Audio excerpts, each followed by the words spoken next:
Assalamualaikum warahmatullahi wabarakatuh. Kami dari kelompok 5 akan menjelaskan tentang analisis SWOT yang bertujuan meningkatkan efisiensi penjualan catering. Anggota kami kelompok 5 beranggotakan 5 orang. Yang pertama Abid Raffi Anjar Pratama dengan NIM 21081000008. Saya sendiri, dan nomor 2 ada Rismanda Amara Asila dengan NIM 21081000011.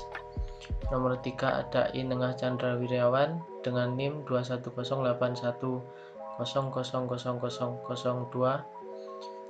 Nomor 4 ada Ilham Sujud Al-Kafiardi dengan NIM 21081000005. Dan nomor 5 ada Muhammad Rahmanda dengan NIM 20081000017. Tujuan dibuatnya dokumen ini bertujuan untuk merancang seluruh kebutuhan dan strategi pada bisnis catering agar dapat bersaing dengan bisnis catering lain dan dapat menjaring customer lebih banyak dan efektif.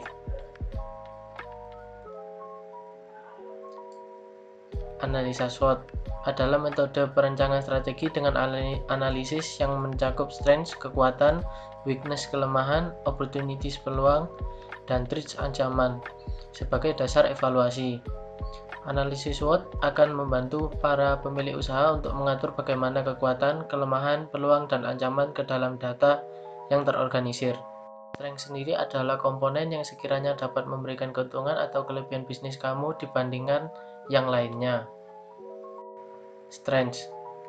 Nomor 1 ada target pasar spesifik untuk pelanggan yang mempunyai acara dan membutuhkan makanan banyak. Nomor 2 ada berbagai menu kuliner, bermacam-macam jenis makanan seperti nasi goreng, rawon, dan lain-lain. Nomor 3 ada pemesanan simple, cara pemesanan yang simple dan dapat sesuai request customer. Adalah semacam komponen yang dapat menentukan apa saja kelemahan yang dimiliki dalam bisnis. Yang pertama, makanan yang tiba-tiba basi.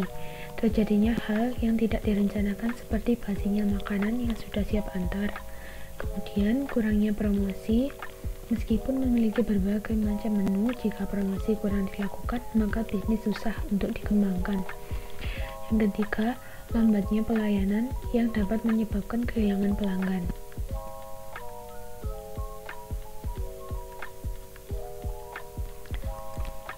Kemudian opportunities, yaitu komponen yang dapat mengetahui apa saja peluang-peluang yang dapat dimanfaatkan untuk membuat perusahaan berkembang. Pertama, target pasar yang luas, banyaknya calon pelanggan dari yang memiliki hajatan atau hanya ingin makanan siap saji. Kemudian, dukungan promosi. Jika memiliki promotor, maka bisnis akan semakin cepat berkembang. Yang ketiga, memiliki langganan. Akan lebih baik jika bisnis kita memiliki pelanggan setia.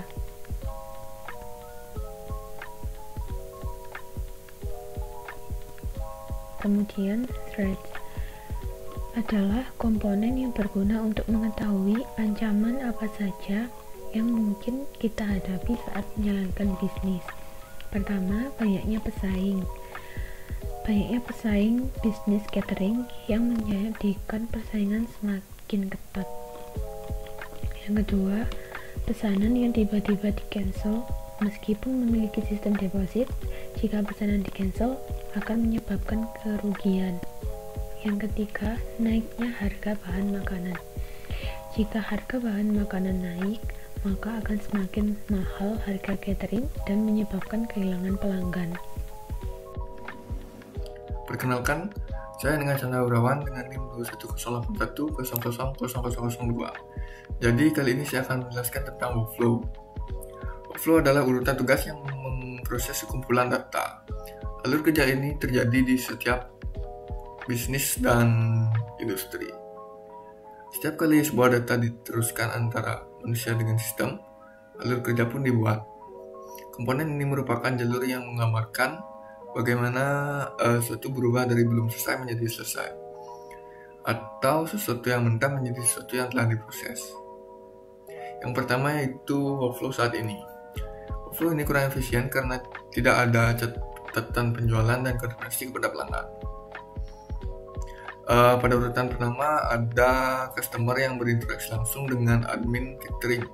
Kemudian admin meneruskan transaksi dengan ketentuan customer. Kemudian transaksi selesai. Admin menyampaikan pesanan kepada koki untuk dibuatkan. Setelah itu pesanan dikirim kepada customer. Dan selanjutnya ada workflow rekomendasi. Flow ini lebih efisien karena melakukan pencatatan penjualan dan koordinasi kepada pelanggan.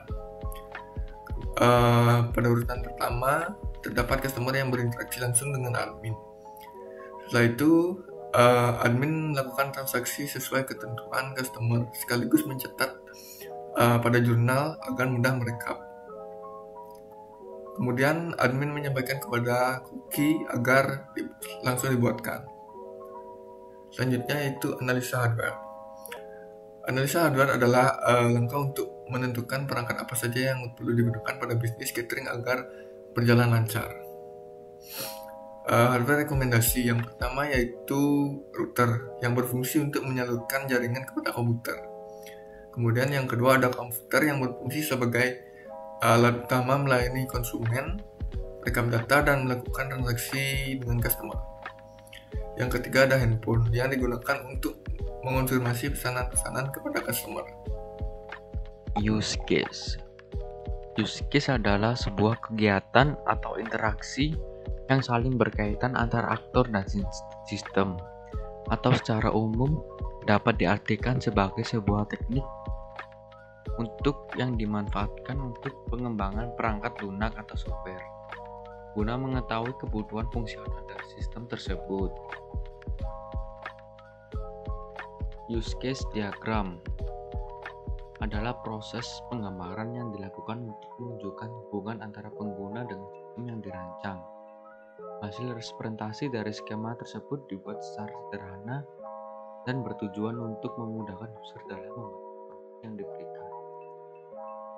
Fungsi diagram ini untuk menjelaskan siapa saja yang akan berinteraksi dengan sistem. Berfungsi untuk berkomunikasi dengan end user atau expert. Ini terus data flow diagram atau DFD adalah suatu diagram yang menggambarkan aliran data dari sebuah proses atau sistem. DFD juga menyediakan informasi mengenai keluaran dan masukan dari setiap entitas dan proses itu sendiri. DFD tidak memiliki kontrol terhadap aliran data. Tidak ada aturan mengenai keputusan maupun pengulangan. Saya Ilham Sujud Al-Kafiardi, nomor induk 21810000005. Di sini saya akan menjelaskan DFD konteks. DFD konteks berfungsi untuk menetapkan konteks batasan-batasan sistem dalam sebuah pemodelan. Kemudian ada DFD level 1. DFD level 1 berfungsi untuk menjelaskan alur data dari sebuah sistem. Interface mewakili user yang merequest data. Kemudian proses menggambarkan bagaimana request diolah dan meneruskan pada data proses. Kemudian data proses menggambarkan di mana suatu data disimpan. Di sini terdapat interface koki, customer, dan admin catering. Kemudian terdapat proses menu, order, dan ekspedisi.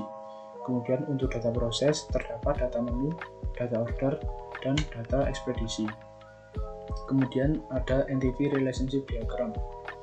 Diagram ini berfungsi untuk menjelaskan hubungan dan kardinalitas antar tabel. Di sini terdapat data order yang merupakan tabel utama dan memiliki relasi kepada seluruh database atau seluruh tabel. Di sini terdapat relasi database dari bisnis catering. Terdapat tabel order yang menjadi pusat relasi dari seluruh tabel, yaitu tabel menu, ekspedisi, customer, dan admin yang memiliki relasi kepada tabel order. Sekian presentasi dari kelompok kami. Mohon maaf bila ada salah dan kurangnya. Terima kasih.